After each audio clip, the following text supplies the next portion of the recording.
Buenas noches. Buenas noches. Somos el grupo 5 y le vamos a estar hablando acerca de lo que es el mecanismo y manejo de traumas. Siguiente.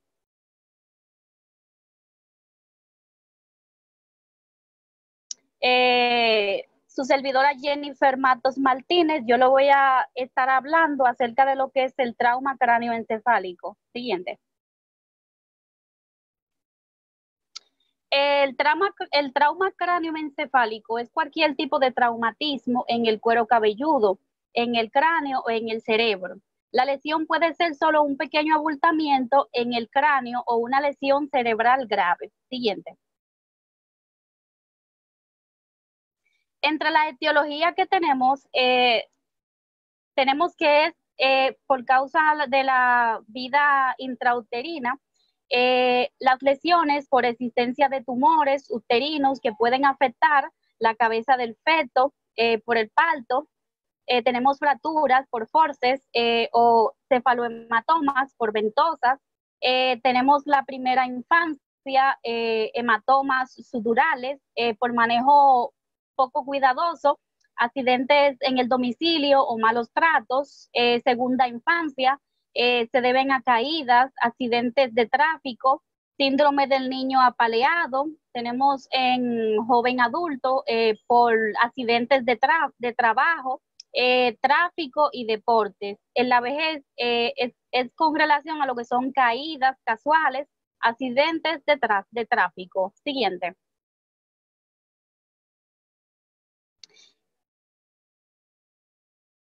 Siguiente. Bueno, entre la fisiopatología tenemos que se debe a situación pretraumática, sistémica, tenemos lo que es la edad, el estado general, enfermedades previas y de la estructura cráneoencefálica del sujeto que sufre un trauma cráneoencefálico. Tenemos también que se debe a lesiones primarias cerebrales, a consecuencia del trauma cráneoencefálico y a procesos secundarios que se ponen en marcha y ocasionan complicaciones precoces o tardías. Siguiente.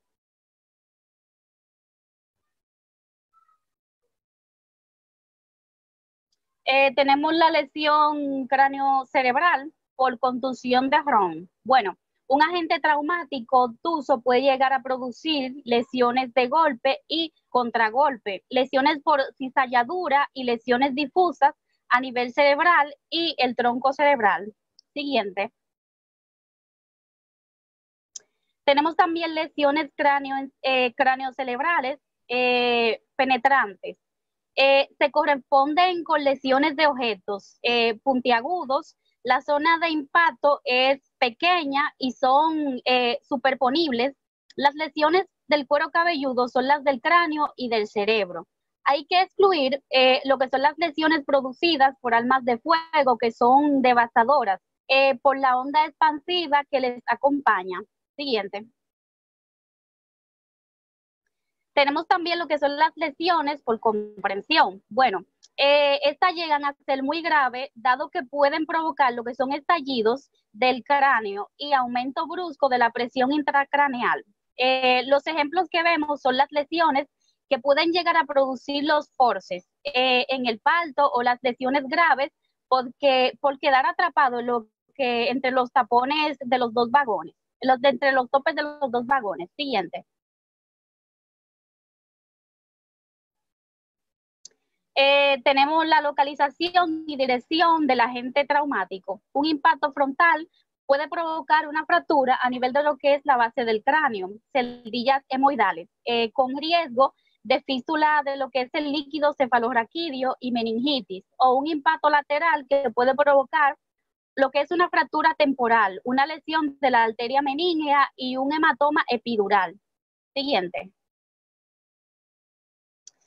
Las lesiones en el cuero cabelludo pueden deberse a lo que son abrasiones de la piel por el impacto, contusión, sangre, edema en el cuero cabelludo. Vemos también hematoma subcutáneo, no tiene mayor trascendencia, aunque en los niños puede ser difícil de diferenciar a la palpación con fracturas hundidas. Vemos hematomas subgaleal, es una colección de lo que es fluctuante debajo de la aponeurosis o galea. No precisa lo que es un tratamiento y no se debe puncionar, puesto que puede infectarse. También tenemos lo que son los hematomas superiósticos. Es una colección de lo que es la sangre entre el periósteo y el hueso. Esta se produce casi exclusivamente por lo que son traumas obstétricos, utilización de ventosa, se denomina también cefalohematoma. Siguiente, por favor. Vemos heridas, las heridas cuando se producen una solución de continuidad. Pueden ser perforantes, inciso contusas, despegamiento parcial del cuero cabelludo. Es exclusivo de la zona craneal y se denomina SCAR. Se produce cuando el agente traumático es tangencial. Bueno, esto rompe la piel y arrastra y la arrastra sobre el hueso. Es una lesión muy aparatosa.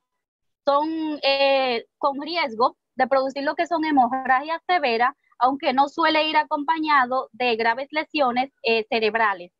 Siguiente, por favor. Aquí podemos ver lo que son los traumatismos, la naturaleza, el cuero cabelludo, el estado de conciencia, la intensidad, la lesión, el cerebro, los resultados de los signos vitales, el lugar, la dirección, el cráneo y los signos. Siguiente. Bueno, tenemos lo que es el tratamiento.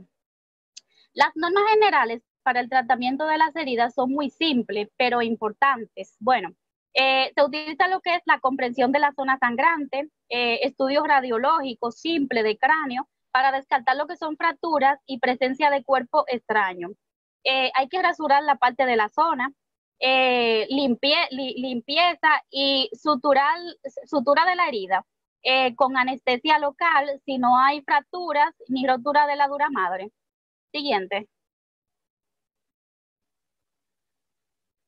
Bueno, hay que suturar dos capas, la capa interna correspondiente a la galea, para favorecer lo que es la hemostasia y tener un plano que soporte la tensión de la sutura y la externa de lo que es la piel. Hacer una limpieza quirúrgica de los bordes que puedan estar macerados. No suele ser necesario hacer un tratamiento exhaustivo, dado lo bien vascularizado que está el cuero cabelludo. Siguiente. Siguiente. Bueno, aquí vemos lo que son las fracturas de la bóveda. Las fracturas lineales se aprecian en la radiografía como líneas que hay que diferenciar de lo que son los surcos vasculares y de las suturas. Las fracturas estrelladas suponen un gran mayor de impacto. Siguiente. Tenemos la fractura de la base del cráneo. Bueno, hay una rotura de los senos paranasales o peñascos con una rotura de la dura madre y una salida de lo que es el líquido cefalorraquídeo. Rinograquia u otorraquia. Se presentan lesiones de los pares craneales que con mayor frecuencia se afectan, con mayor frecuencia se afectan son el 7 y el 8 por fractura del peñasco. Las lesiones vasculares a nivel de la carótida más raras se pueden sospechar fractura de la base atendiendo a signos indirectos como hematoma en anteojos, equimosis retromastoidea, signo de Vale, salida de líquido cefalorraquídeo, salida de masa encefálica por fosas nasales. Siguiente. Bueno, aquí vemos el diagnóstico. Está basado en lo que es la radiografía del cráneo, también en tomografía craneal. Es esencial que sepamos lo que es diferenciar el trauma cráneoencefálico en dos tipos, cerrado y abierto. Según o presumamos que pueda estar la dura madre rota con salida del líquido cefalorraquídeo y riesgo de meningitis. Porque este último nos va a hacer cambiar las pautas de cuidado y tratamiento. Siguiente. Bueno, el tratamiento. Tenemos las fracturas lineales, no hay que tratarlas. En la fractura deprimida de más de 1 centímetro hay que elevar los fragmentos y estipar las esquirlas y la zona contundida cerebral para evitar el riesgo de desarrollo de focos de epilepsia a posteriori. En la base del cráneo, profilaxis con lo que son antibióticos para prevenir meningitis, si el trauma cráneoencefálico es abierto. Y si hay lesiones en pares craneales, indicar lo que son la desametasona. Siguiente.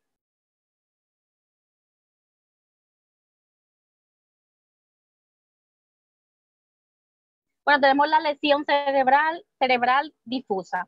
El impacto que produce una inmediata pérdida de conciencia por una lesión a nivel del tronco, así como la amnesia, conmitante por una lesión cortical. En cuanto al nivel de conciencia relacionado con el daño cerebral, es clásica a la división. Bueno, la conmoción cerebral, pérdida de la conciencia, es menor a 6 horas y aquí no aparece una lesión anatomopatológica.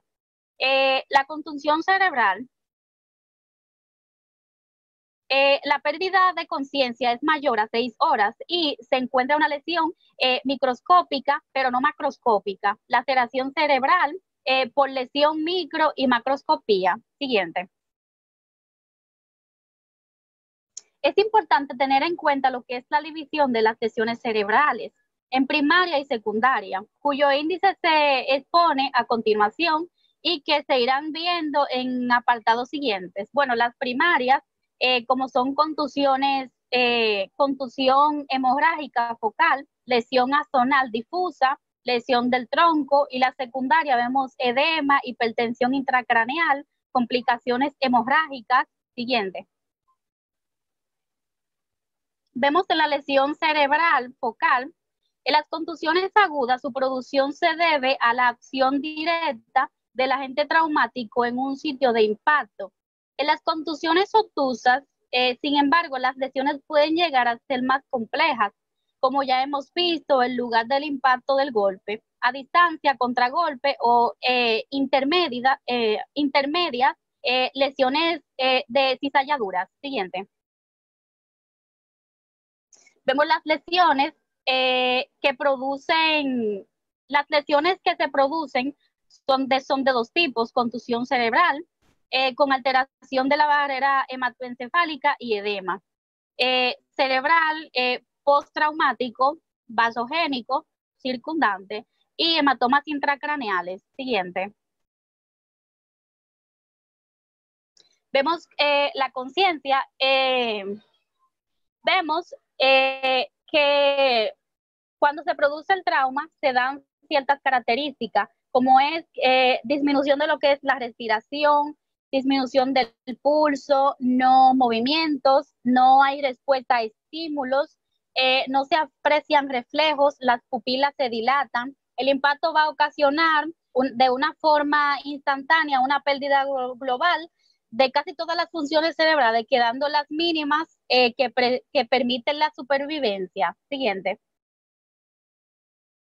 Bueno, según lo que es la intensidad y la extensión de la lesión, así será la recuperación. Primero se recuperan las funciones vitales, como es el sistema cardiovascular, la presión arterial, el pulso y la respiración. Después aparecen los reflejos corneal, tusígenos, se inicia una respuesta a estímulo doloroso y se va saliendo del estado de pérdida de la conciencia, pasando en instante o allá lo que son meses, según la gravedad del trauma cráneoencefálico, por las frases de coma, estupor, confusión, hasta llegar a la normalidad. Bueno, la conciencia puede alcanzar la normalidad en lo que son minutos, días, horas, meses, y a veces no se recupera. En esto se realiza esta recuperación viene dada por etapas. Vemos que el coma, el paciente está inmóvil, este solo responde a lo que son estímulos externos. El más adecuado es la exploración del dolor. Entonces, el paciente responde de forma estereotipada, dependiendo de la gravedad. Vemos ciertas respuestas, como el coma con una respuesta a extensión, el coma con respuesta a flexión, el coma con respuesta localizada de estímulos. El estupor viene siendo que el paciente tiene tendencia a quedar dormido ante estímulos externos, dependiendo del trauma, y se conecta con el medio ambiente. Bueno, viene de lo que es la desorientación, el tiempo espacial.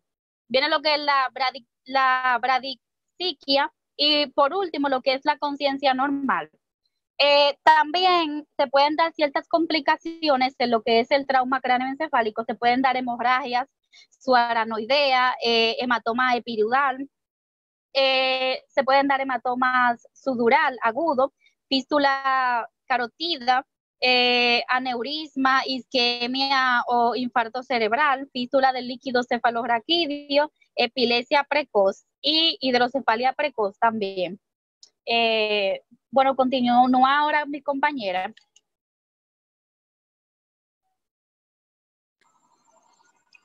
Saludos, mi nombre es María Altagracia Monsueta y yo le estaré hablando sobre el traumatismo de extremidades. Pasa a la siguiente. El traumatismo de extremidades son las lesiones sobre el sistema osteomuscular que viene producida tras la aplicación de una fuerza muy acentuada en el esqueleto, de forma directa o indirecta, debido a caídas, accidentes, deportes y otras heridas de gravedad. Los traumatismos sobre las extremidades, ya sea tanto superior como inferior, son una de las causas de demanda en los servicios de urgencia, tanto hospitalario como extrahospitalario, y las más frecuentes han sido en las extremidades inferiores. Las lesiones en las extremidades pocas veces ponen en peligro. Las lesiones en las extremidades pocas veces ponen en peligro la vida, pero pueden provocar inmovilidad permanente. Ante un trauma, las lesiones en extremidades, es necesario considerar dos aspectos importantes, que es la lesión que ponen en peligro la vida, dígase en aquella que presentan una hemorragia sin control, y aquellos traumas que ponen en riesgo la viabilidad de las extremidades afectadas, que por lo general van a incluir lesiones vasculares, con isquemia distal, lesión por abrasión de tejido y fracturas expuestas. Pasa al siguiente slide. La atención de una fractura en las extremidades debe estar precedida del ABCDE que se realiza en el paciente politraumatizado. Luego de esta, se van a seguir una serie de pasos, como la valoración general del paciente, se va a buscar el pulso periférico y una evaluación neurológica de las extremidades distales. Se van a inmovilizar las fracturas mediante férulas o vendajes. Se va a realizar un control mediante vendajes de la hemorragia, mediante vendajes comprensivos o torniquetes. También se va a explorar de forma minuciosa el cuerpo en busca de otras fracturas menos evidentes y a explorar las partes blandas, ya sea en busca de dolor o alteración muscular. Siempre se debe realizar estudios radiológicos. Pasar al siguiente. Ya en una valoración secundaria, vamos a realizar inspección, palpación y movimiento.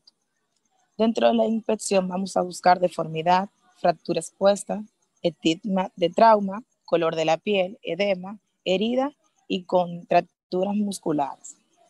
Dentro de la palpación, la presencia o ausencia de los pulsos proximales y distales de la lesión, se va a evaluar la temperatura, el dolor y la zona de crepitación.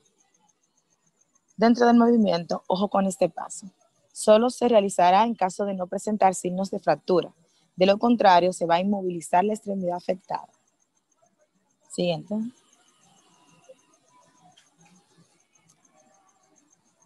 Dentro de las fracturas de las extremidades, se pueden encontrar luxaciones, esguince. Ya una fractura es la pérdida completa o incompleta de la continuidad de la estructura ósea, dígase el hueso, el cartílago o ambos. Y las luxaciones es la pérdida completa de la congruencia entre la superficie articular de una articulación Y esta va a ocurrir cuando la articulación cambia de posición y se separa del hueso. Un esguince es la separación momentánea de la superficie articular por el estiramiento de los ligamentos y esto puede romperse. Pasa el siguiente slide. Las fracturas se van a clasificar de diferente manera, atendiendo a si tienen comunicación o no con el exterior, el mecanismo de producción y si es total o parcial. Si tienen comunicación con el exterior, se van a clasificar en simples o cerradas, donde la piel se encuentra intacta, y en complicadas o abiertas, donde la herida comunica de forma directa con la fractura. Estas últimas se van a subclasificar en grados, donde el grado 3 hay gran afectación de partes blandas con destrucción de músculos, vasos sanguíneos, nervios y pérdida de sustancia. Según el mecanismo de producción, estas pueden ser traumáticas o accidentales, por rotación, por flexión, por compresión o aplastamiento, por arrancamiento o tracción, por cizallamiento, pueden ser fracturas espontáneas, ya dígase por fatiga o por sobrecarga, o fracturas patológicas. Según el trazo de la fractura, esta puede ser una fisura o de trazo capilar, fractura en tallo verde, fractura en rodete, fractura por desplazamiento, fractura en forma espiral, o una fractura angulada, una fractura en forma transversa, oblicua, con minutas o de doble impacto, o una fractura articular. Y según la fractura sea total o parcial, se va a clasificar en completa, donde ambas corticales estarán rotas, e incompleta, donde solo se va a afectar una cortical o parte de esta. Pasa el siguiente. Dentro de los signos y síntomas que podemos ver, se presentan dolor, edema, impotencia funcional, deformación, equimosis, crépito óseo, movilidad anormal, hemorragia, pérdida del eje y exposición ósea.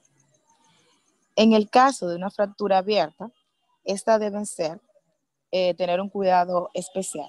Se debe lavar la herida mediante irrigación, previa anestesia, un desbridamiento del tejido desvitalizado, se va a cerrar la herida si es pertinente y realizar profilaxis antitetánica. Pasa en la siguiente. Las fracturas en miembros superiores. Dentro de las más frecuentes que vamos a ver son las fracturas en el antebrazo. Las fracturas que se producen en la mano, en la clavícula, en el codo y en el húmero. Las fracturas en la clavícula se colocan vendajes en 8 de guarismo o vendajes de Bellpaus. En las fracturas del húmero, en la diáfisis, se movilizan con una férula en uno. Pasa a la siguiente. Las fracturas en miembros inferiores, dentro de las más frecuentes, están la fractura del fémur, de la rótula, de la tibia y peroné, diaficiarias de tibia, fracturas de tobillo, del pie y fracturas de pelvis. Las fracturas de la pelvis son más frecuentes en personas adultas y se tratan mediante tracción blanda continua hasta intervención. Las fracturas de fémur son las más frecuentes por accidente de tránsito, caída o aplastamiento. Pasa la siguiente. Tratamiento e inmovilización. Dentro de la inmovilización debemos procurar aliviar el dolor, ya sea con la inmovilización adecuada o a base de analgésicos endovenosos. Debemos de evitar agravar lesiones y ocasionar lesiones secundarias. Controlar las hemorragias, sobre todo, y no mover la víctima en caso de que sea necesario. Controlar el pulso, sensibilidad y la movilidad distal. Debemos de alistar todo el material necesario para la inmovilización, acolchar las eminencias óseas, inmovilizar las partes proximales y distales, no reducir la fractura, ni intentar poner la extremidad normal, y alinear en caso de no haber resistencia. Volver a evaluar la sensibilidad y la perfusión. Pasa a la siguiente. El tratamiento en una fractura expuesta va a ser similar a una fractura cerrada, pero también no debemos reintentar introducir el hueso y debemos de cubrir el segmento óseo y vendar la herida. Pasa lo siguiente. Las luxaciones. Ya habíamos dicho que hay afecciones en la superficie articular, es decir, la articulación cambia de posición y se separa del hueso. Muchas luxaciones se producen en la práctica deportiva, en el ambiente laboral y en accidentes de tránsito. Las más frecuentes son las luxaciones de cadera, de rodilla, las luxaciones de codo, esternoclavicular y luxaciones de tobillo. Dentro de las manifestaciones clínicas, las luxaciones pueden presentar pérdida de la movilidad, pérdida de la posición normal, dolor, deformidad del área afectada con aparición de un bulto e impotencia funcional. Debemos de tratar las luxaciones como las fracturas. Se deben estabilizar, la parte cercana se deben inmovilizar y entablillar. Pasa al siguiente. Pasa a la siguiente, son las luxaciones. Un esguince. Este se puede presentar cuando hay un movimiento forzado de una articulación. Los signos que se pueden presentar son dolor, rigidez en la parte afectada e impotencia funcional. Las áreas más comunes son el tobillo, la rodilla y la muñeca. El tratamiento de los esguinces son leves. Ponemos al paciente en descanso, colocar hielo, comprensión y elevación. Ya por último, todas las afecciones debemos decir que deben de llevar examen radiológico para confirmar el diagnóstico y adecuar el tratamiento de forma correcta. Continúa mi compañera.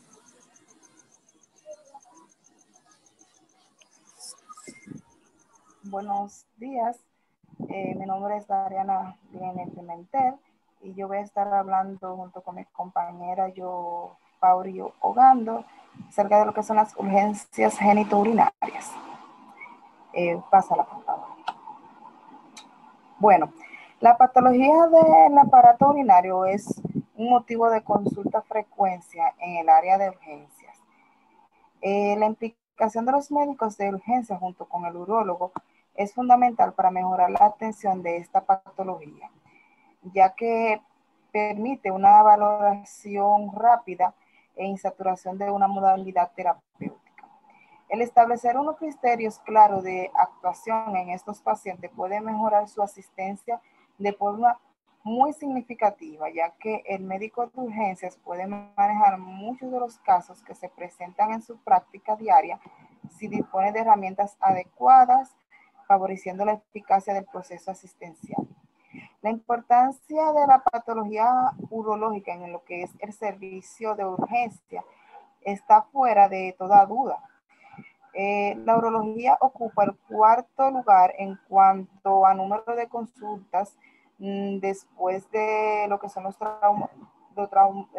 traumatismos, la cirugía general y la medicina interna, constituyendo la especialidad médico-quirúrgica de mayor demanda. El sistema genitourinario se afecta de un día a un 15% de lo que viene siendo los traumatismos abdominales. Pásala, por favor. Con este protocolo pretendemos adaptar la pauta de actuación en lo que son estas patologías a la mejor evidencia científica disponible, con especial atención a lo que son tres motivos de consulta que son los más frecuentes, que es la hematuria, la crisis ureteral o cólico nefrítico y la pielonefritis aguda. Pásala, por favor. Bueno, el primero es la hematuria. La hematuria es una de las causas más frecuentes de consulta urológica de urgencia, y su inicial manejo y enfoque diagnóstico puede ser fundamental para la posterior evaluación y curación del proceso originario. La hematuria puede aparecer una sola vez o ser recurrente, puede ser indolora o ir acompañada de escozor o dolor al orinar. Puede ser causada por una simple infección de orina o por un tumor, pero independientemente de su magnitud e intensidad, nunca debemos ignorarla, ya que en el adulto la mayoría de las veces no hace pensar en un proceso neoplásico. Hay que tener en cuenta que en población mayor de 50 años, el 35% de las hematurias es causa tumoral. En lo que es la área urológica representa lo que es un 10% de lo que son las urgencias. Denominamos hematuria a la presencia de sangre en orina y en términos generales casi siempre traduce una afección nefrológica. Debe de destacarse, no obstante, que esta mezcla de sangre en la orina deberá ser por encima del esfínter estriado de la uretra, ya que si no es así, se tratará de una uretrorragia. La hematuria resulta importante tanto para el paciente como para el médico, ya que la causa más común en varones de 40 a 60 años es el tumor versical, seguido de litiasis e infección del tracto urinario. En cambio, en las mujeres de la misma edad, la causa más frecuente es la infección urinaria y a continuación la litiasis y los tumores vesicales. En ambos sexos, después de 60 años, la causa más común es el tumor vesical. Pásala, por favor. Los pasos en el manejo de la hematuria en un paciente en mujeres son 4. Que primero es la valoración de la estabilidad hemodinámica, la historia clínica, el manejo inicial y criterio de alta o derivación a urología. En lo que es valorar la estabilidad hemodinámica, en el caso de que el paciente esté inestable, lo primero que debemos hacer es estabilizarlo al tiempo que se avisa al urólogo de guardia para establecer el tratamiento etiológico. En la historia clínica debemos confirmar que se trata de una hematuria verdadera, ya que la presencia de otras sustancias puede confundirse con sangre. Mioglobinuria, hemoglobinuria, fenotiacinas, rifampicina o la remolacha, entre otras. La presencia de datos clínicos sugerentes de crisis renoureteral o de infección urinaria hace que el tratamiento sea el indicado en estas entidades clínicas. Asimismo, el antecedente de un traumatismo hace necesaria una valoración específica.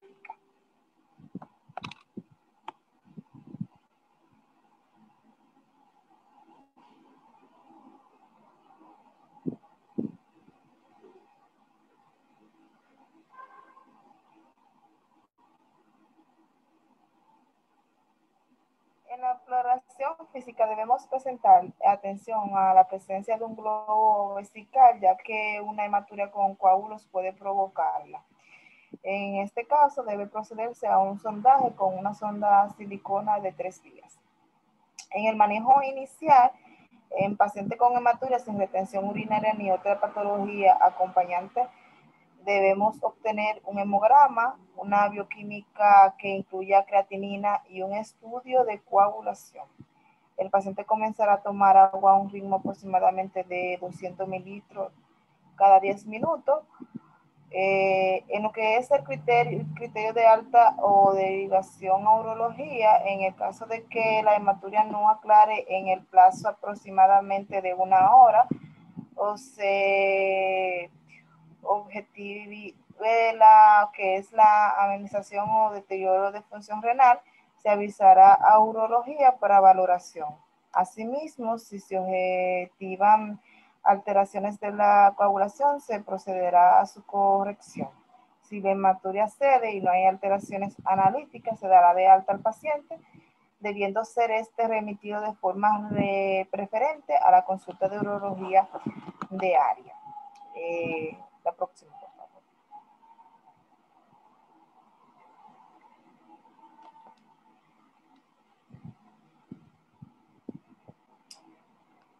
Crisis renoureteral.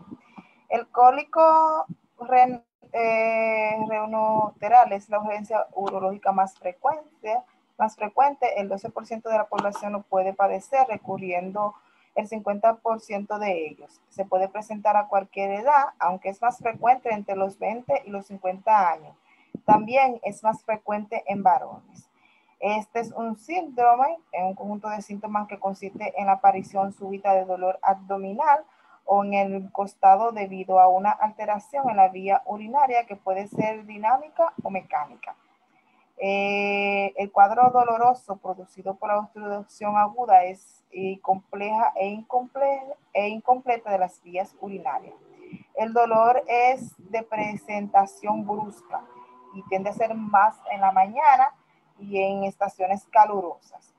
Este dolor es originado por el paso de un cuerpo sólido por el riñón a las vías urinarias, provocando dilatación de la vía. La causa más frecuente son las litiasis, un 90%, los coágulos, la necrosis papilar, etc.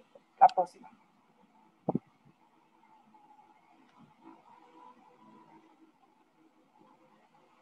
Debemos prestar sumamente atención en los casos de que haya fiebre, de que haya cólico rebelde al tratamiento, monorrenos y anuria, cólicos politotricia.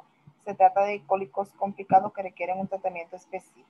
El olor agudo parosítico localizado en la fosa renal, irradiado por el trayecto uretral del mismo lado hasta los genitales, provocan gran ansiedad. La próxima.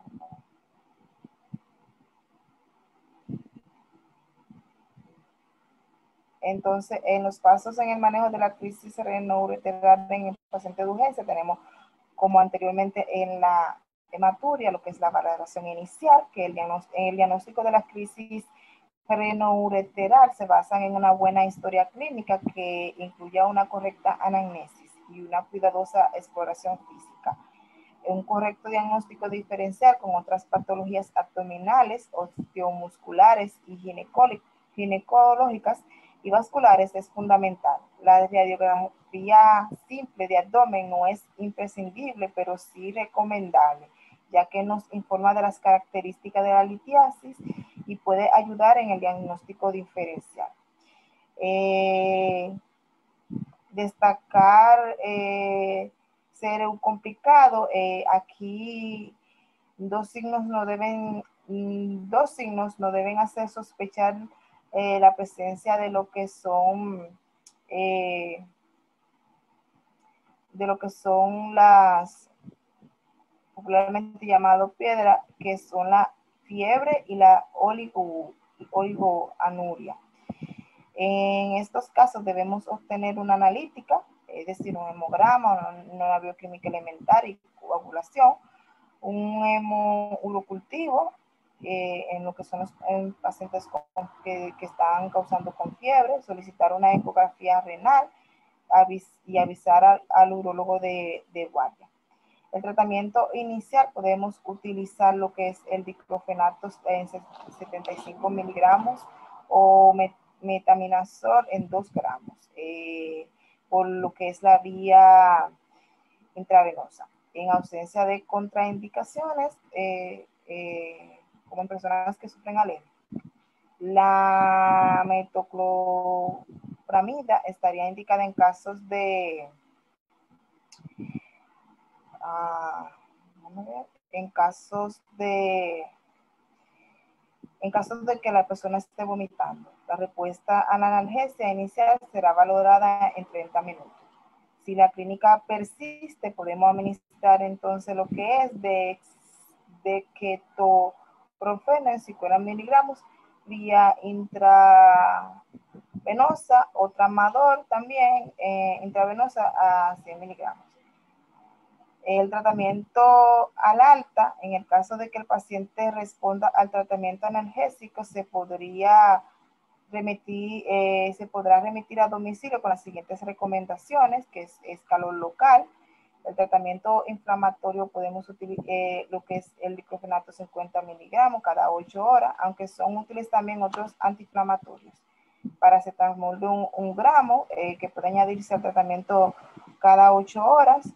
Y opioides, el tramadol puede ser también utilizado como medicamento de rescate en el caso de que no se controle el dolor con el antiinflamatorio. Pásalo, por favor. Y la pielonefritis es un síndrome de infección del tracto urinario grave. El término pielonefritis denota de la inflamación de la pelvis renal y del riñón. Tal localización suele interferir clínicamente por la presencia de dolor o sensibilidad en el flanco. El origen infeccioso de la pielonefritis está respaldado por el análisis de orina que muestra bacteriuria o piuria o ambas, y un urocultivo que muestra concentraciones importantes de un patógeno urinario. Generalmente la que se encuentra es la Escherichia coli y otros bacilos gram negativos. Entonces, en los pasos del manejo de la pielonefritis en un paciente urgente, en la valoración inicial, el diagnóstico se realiza por la clínica y la exploración física, debiendo valorar en el primer lugar la presencia de datos de inestabilidad hemodinámica en lo que es la relación con una sepsis urinaria. En este caso, se debe estabilizar al paciente al tiempo que se avisa al urólogo. Dentro de las pruebas complementarias a solicitar se incluyen la radiografía de abdomen, analítica, y así como hemo y urocultivos. El tratamiento de inicio es recomendado la administración de lo que es la ceftriaxona en 2 grados intravenosa. Descartar pielonefritis complicada. Es importante descartar pielonefritis complicada, y esto se debe cuando nosotros sospechamos de lo que son complicaciones en la historia clínica. Sugerirá que se trata de un cólico complicado. Por ejemplo, si encontramos imágenes sugerentes de litiasis en la radiografía de abdomen, inmunosuprimidos, varones y antecedentes de patología del tracto urinario superior. En estos casos se solicitará una ecografía y se avisará a urología para valoración. En la valoración de la severidad, en el caso de que la paciente presente una buena situación clínica, podemos realizar un tratamiento antibiótico ambulatorio con cectibuteno o ceftriaxona en una dosis de 400 miligramos cada 24 horas durante 10 a 14 días. En el caso de alergia, podríamos utilizar quinolonas. Si el paciente presenta mala situación clínica o importante repercusión analítica, pasará al área de observación instaurándose tratamiento con ceftriaxona a una dosis de 2 gramos intravenosa cada 24 horas. Si se produce lo que es una mejoría en el plazo de 8 a 12 horas, se procederá al alta con la pauta oral indicada anteriormente. En caso contrario, se avisará a urología para su valoración. Mi compañera continuará hablando acerca de otras patologías de este tema. Pásalo, por favor, ya que eso es lo que yo mencioné anteriormente. Bien, muy buenas noches. Mi nombre es Fabio Gando y yo continuaré hablando acerca de las patologías de la emergencia urinaria. Aquí tenemos la retención urinaria, la uropatía obstructiva o retención urinaria aguda. Esta es conocida como la detención del flujo de orina con un punto entre los cálices renales y la uretra. En cuanto a su etiología, esta se va a presentar de manera intraluminal, en la cual va a haber cálculos, tumores, carcinomas renal u uretral. También puede ser producida por necrosis papilar, coágulos, entre otras. Dentro de su etiología también tenemos una manera que es que se puede adquirir de manera intraparietal, que aquí se va a presentar por estenosis congénita, postinfecciosa o posttraumática o isquémica. Y tenemos también dentro de la etiología otra que es extraparietal. La compresión extrínseca va a presentar fibrosis retroperitoneal, hiperplasia prostática benigna, tumores tanto en próstata o pelvis. Y aquí se puede resolver con ligadura o iatrogenia de uretra. Entonces, en cuanto a la retención urinaria, esta se va a presentar un cuadro clínico generalmente claro, pero esta puede confundirse con el síndrome misional. También puede presentarse lo que es prostatismo severo, oliguria de otras causas y falta de colaboración en el paciente también.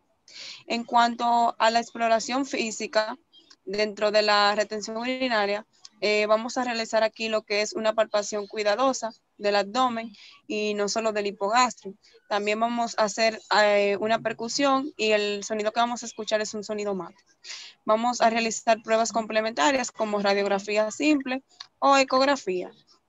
En cuanto al sondaje, esta debe ser la última alternativa. Esta va a ser un poco incómoda para el paciente. Puede haber iatrogenia, que esto se va a presentar cuando está en una falsa vía o cuando hay una uretrorratia o una infección urinaria. Se puede desencadenar una retención posterior a esto. Entonces, en cuanto... No la pase todavía. En cuanto al proceso del manejo del catéter urinario, necesitamos para el sondaje vesical, para que sea preciso, necesitamos los materiales como una sonda vesical de la marca Foley o Slati. También necesitaremos guantes estériles, desechables, lubricantes urológicos, o suero fisiológico. Vamos a necesitar una jeringa de 10 milímetros y paños y gasas estériles, además de una bolsa de orina o tapón. Entonces, en cuanto al proceso, es muy importante explicar el procedimiento al paciente. El enfermo debe de estar en decúbito supino, con las piernas estiradas, y si es hombre, y si es mujer, pues puede flexionarse un poco para su acomodación.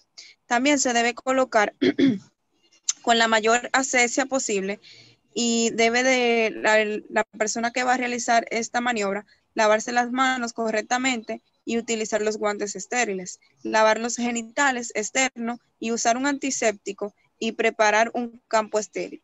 Es preciso lubricar el extremo distal de la sonda y la uretra. En el caso de que el paciente sea varón, hay que introducir la sonda lentamente, sin forzar, hasta que salga orina. Después se conecta la bolsa de orina y se llena el balón con 10 cc de suero, retirándola hasta que llegue al tope. Y por último, pues se colocará la sonda por encima del muslo y se fija sin que quede tirante. No está claro si se deben emplearse antibióticos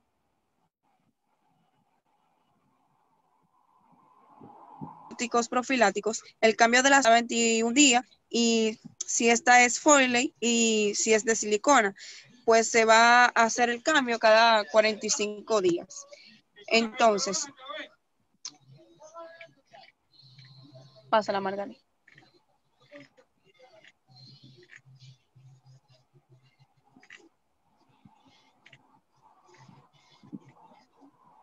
Bien, en cuanto a la retención crónica, puede debutar esta con clínica de insuficiencia renal o a veces el motivo de consulta es la presencia de incontingencia por rebosamiento. Se debe vigilar la insuficiencia renal y las alteraciones hidroelectrolíticas. En cuanto a la orquiepididimitis, que eso se presenta en el escroto agudo. Vamos a ver que se va a presentar en una edad variable. Habrá dolor de horas o días de evolución. El síndrome misional se puede presentar aquí y habrá un aumento del tamaño del escroto. También el paciente puede manifestar fiebre y los signos de PRENS van a ser negativos. Entonces, aquí también habrá una torsión testicular en la cual esta va a ocurrir en pacientes jóvenes o adolescentes. Habrá episodios previos similares, dolor de corta evolución. Esta puede aparecer de forma brusca y no va a haber aumento de tamaño. En la torsión testicular habrá alteración de los ejes y el signo de PREC, entonces aquí estará positivo.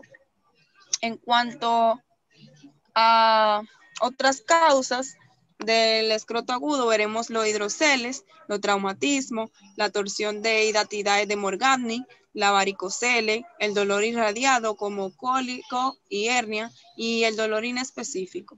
Pasar. Bien, en cuanto a los traumatismos, en general los traumatismos que son relativamente infrecuentes. Sin embargo, su manejo es de alta complejidad.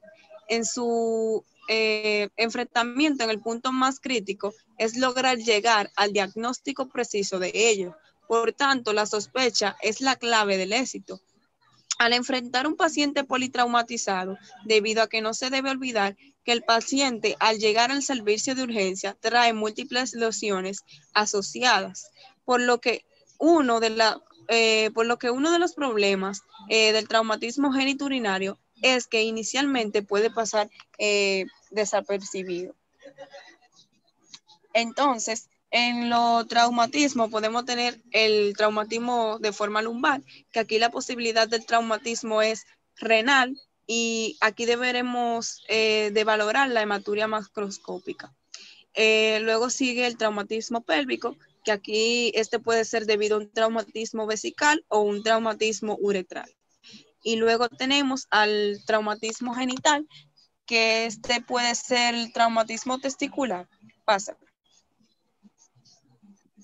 En cuanto a otras urgencias, podemos ver lo que es la parafimosis, en la cual habrá una reducción manual. Excepcionalmente, esta se va a resolver con una circuncisión. Y podemos tener también los accesos escrotales, que esto lo vamos a tratar con un drenaje quirúrgico. También se puede presentar lo que es la gangrena de Fournier, que el tratamiento quirúrgico es el más urgente en este aspecto. Y también tenemos lo que es la hemosperine. Muchas gracias. Ahora le dejaré con mi compañera que continúe.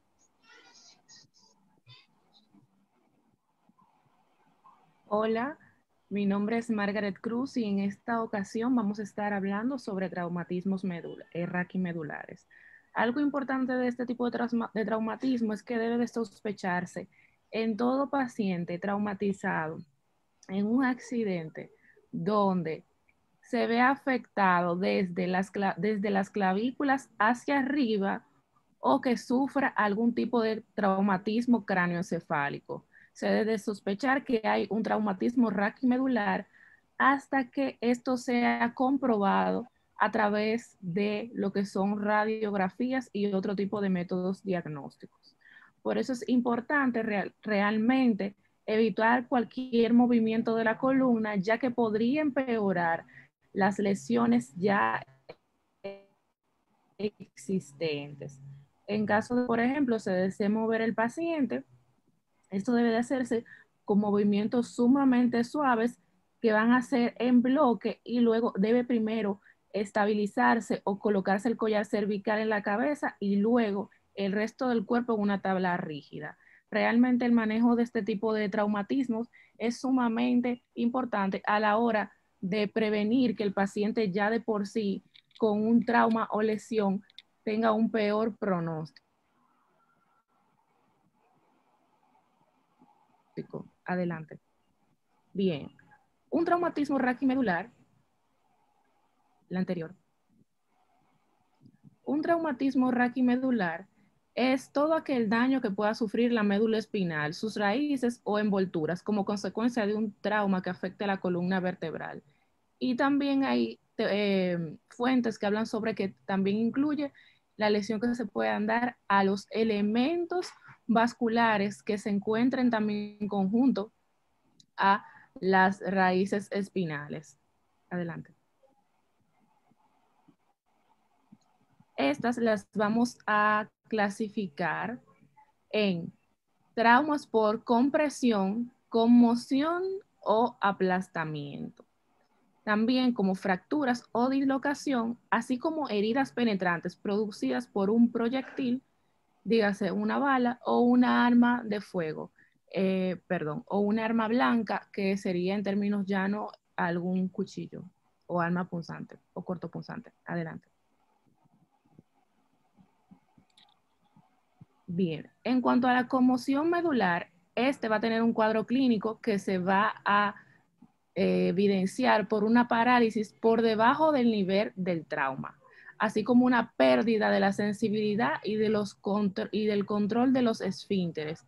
La recuperación es más o menos completa después de un corto intervalo de tiempo, aunque va a depender realmente qué tan severa o leve haya sido la conmoción.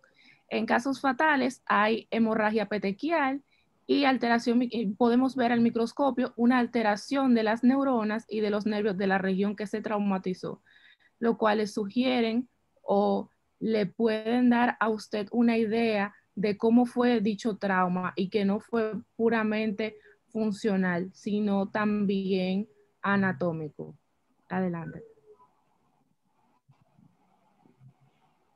Pues bien, aquí vamos a ver en estas imágenes donde, como les dije, normalmente si la lesión se da a nivel de las cervicales, el paciente puede cursar con tetraplegia. Ahora, dependiendo del nivel de las dorsales a la que se dé, el paciente puede quedar parapléjico. Por ejemplo, en el caso de que se dé a nivel de T8, es un ejemplo. Todo va a depender del nivel hasta a donde se da la lesión. Como dijimos, desde ese nivel hacia abajo. Va a quedar con problemas motores el paciente. Adelante. Bien. En cuanto a la fractura o dislocación de la columna cervicodorsal lumbar, entonces, en cuanto a las lesiones dorsales, podemos decir que estas son el resultado de la caída de objetos pesados sobre los hombros. Entonces, y escápulas, dígase caídas de nalgas o por torsiones bruscas del tronco. Las vértebras que de forma frecuente son afectadas está la 10ª y la 11ª vértebra dorsal. No sé si les ha pasado, eso yo le llamo caída del adulto, que muchas veces hay lugares, edificios donde están limpiando los suelos y dicen, por ejemplo, cuidado, piso húmedo, y hay personas que pasan y se caen, y normalmente se dan ese tipo de caídas, porque muchas veces caen o sobre las nalgas o muchas veces se golpean en el hombro y en la escápula. Ese tipo de caída también es común en personas que practican, por ejemplo, skateboard, así como en personas o trabajadores de la construcción donde caen objetos pesados, pueden caer y tener un accidente laboral sobre sus hombros. En el caso de las lesiones lumbares, estas también son producidas por una flexión excesiva o por las caídas de glúteo, como le comenté, o por torsiones bruscas del tronco.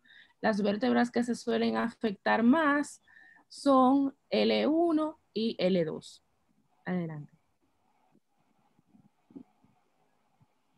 Aquí vemos en el primer caso que le mencioné, donde el mecanismo de la lesión se da porque objetos pueden caer sobre los hombros, y aquí vemos donde se da el segundo caso, que el paciente cae, tiene la lesión sobre los hombros, pero muchas veces suelen también caer de nalgas o de glúteos. Adelante. Bien. En cuanto a las lesiones sacras, miren acá esta imagen, creo que es bastante típica, la conocemos.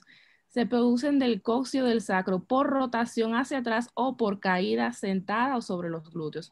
Como vemos, este tipo de lesiones que mencioné se ven mucho en personas que caen sentadas, porque realmente cuando se cae sentado no siempre se cae en una posición fija. En muchos casos se puede hacer ya sea la caída a nivel de los hombros, a nivel de las lumbares o en este caso de las lesiones sacras a nivel del coxis. Adelante. En cuanto al tratamiento y abordaje, podemos tener los siguientes. Continúa, por favor. Bien, cuando las lesiones son cerradas con fracturas y dislocación de vértebras, dependiendo del nivel que se producen, se va a aplicar tracción de Crutchfield o tracción esquelética se realiza con esto que algunas fuentes le llaman compás. Lo que aquí se va a buscar es estabilizar las vértebras cervicales, donde se produjeron la dislocación. Adelante. Bien. En el caso de dorsal se va a inmovilizar con un corset o un rodillo, como aquí podemos ver, bajo el arco afectado o en una posición inversa al desplazamiento vertebral. Todo lo que esto busca es estabilizar la lesión a fin de poder movilizar al paciente para su posterior tratamiento en el centro del que se va a recibir, y también para evitar que durante ese periodo de transporte, así como de movimiento, se puedan empeorar lesiones. No solamente a nivel óseo, sino que haya alguna lesión vascular o nerviosa en el transcurso. Adelante. También están las lumbares, en las cuales se usan frecuentemente rodillos bajo el área afectada en decúbito supino. Esto se hace porque al colocar rodillos, esa zona queda estabilizada, ya que queda todo anivelado. Inclusive, aunque no sean en lesiones, muchas veces se recomienda que las personas duerman con almohadas bajo la columna, porque esto produce una estabilización de las vértebras. Claro, las personas normalmente no le dan utilidad a esto, sin embargo, en caso de traumatismo, la estabilización de la columna a forma de que no haya tanta presión en la zona es de suma importancia. Adelante. En caso de herida por armas blancas o armas de fuego, casi siempre requieren lo que va a ser una intervención quirúrgica para la extracción de las balas o el cierre de la dura madre, así como para evitar fístulas del líquido cefalorraquídeo. Esto va a requerir cuidados de enfermería y de rehabilitación específicos, como el mantenimiento del paciente, de la posición del paciente, así como la movilización con los cuidados necesarios para no producir más daño de lo que ya el paciente tiene. Adelante. Bien, esto es sumamente importante y no solamente lo vemos en personas que sufren este tipo de traumatismo que yo mencioné, sino en múltiples personas que padecen patologías que les impide la movilidad o se las dificulta. Y son las escaras de decúbito. Muchas veces uno la conoce como que a úlcera por estar acostado en una sola posición. Estas se controlan eliminando las sábanas arrugadas, así como la humedad de la región, evitando posiciones viscosas y algo sumamente importante que es el uso de un colchón neumático antiáscaros. ¿Qué sucede? Otra medida sumamente importante es tratar de movilizar al paciente y no dejarlo siempre en una misma posición, ya que muchas veces, aunque se utilicen colchones especiales, sábanas especiales, solo el hecho de tener una persona postrada, por ejemplo, personas que queden tetraplégicos, hace que la piel de la zona se torne más sensible ya de por sí a contraer dermatosis como este tipo de escaras en decúbito. Adelante. En este tipo de padecimiento es sumamente importante lo que es el apoyo en la esfera emocional, ya que muchas lesiones se producen en personas jóvenes producto de accidentes y han perdido muchas veces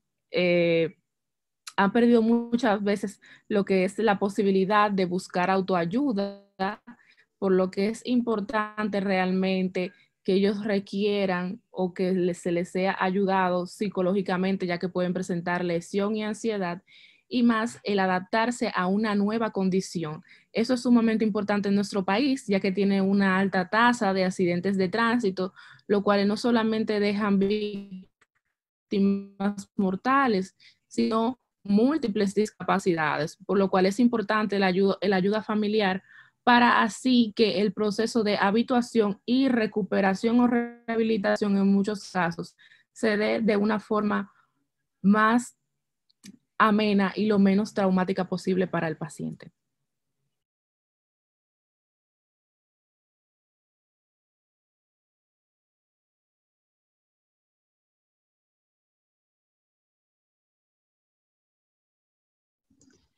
Mi nombre es Carolina Aragones y yo les estaré hablando sobre mecanismos de quemaduras.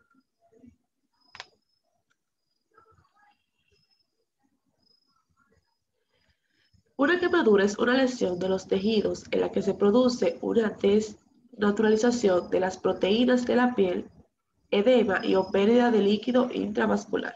Dependiendo de la gravedad de la quemadura, también puede afectar el tejido subcutáneo. El agente causante de esta lesión puede ser el calor, la radiación, los productos químicos o la electricidad. También se define quemadura como la destrucción del tejido secundaria a un agente térmico, químico, eléctrico o radioactivo. La piel, como conocemos, esta actúa como barrera frente a agentes externos. Esta también protege al organismo de posibles infecciones y además tiene funciones de termorregulación y sensibilidad. Como sabemos, la piel consta con 3 capas, que son la epidermis, la dermis y la hipodermis. La clasificación de las quemaduras podemos clasificarlas según su profundidad, agente productor, criterios de gravedad y extensión. Entre la profundidad podemos encontrar que estas se clasifican en quemaduras de primer grado. Estas son superficiales que solo afectan a la epidermis. Bien, en cuanto al apoyo a la esfera del paciente, esto es sumamente importante, ya que los traumatismos, no importan el tipo, no solamente lacera posiblemente la salud física del paciente y la económica, sino también la psicológica, la cual es muy importante a la hora de la recuperación, tanto física como mental del hecho. Por lo que es importante recordar también que muchas veces estas lesiones, y más en un país como la República Dominicana, que tiene una alta tasa de accidentes de tránsito y que se dan en personas jóvenes, es sumamente importante apoyar emocionalmente tanto a la familia como a la persona que tuvo el accidente, independientemente cuál haya sido la causa o cuáles hayan establecido los culpables, ya que muchas veces esas lesiones físicas marcan la vida de la persona al limitar la funcionabilidad de la misma. Por eso es importante que acudir a lo que es ayuda psicológica y a terapia para evitar que este tipo de pacientes lleguen a cursar con depresión, ansiedad y en muchos casos lleguen a cometer suicidio producto de la depresión que causa verse en ese tipo de situación y compararla con la funcionabilidad que tenían antes de dicho accidente. Muchas gracias.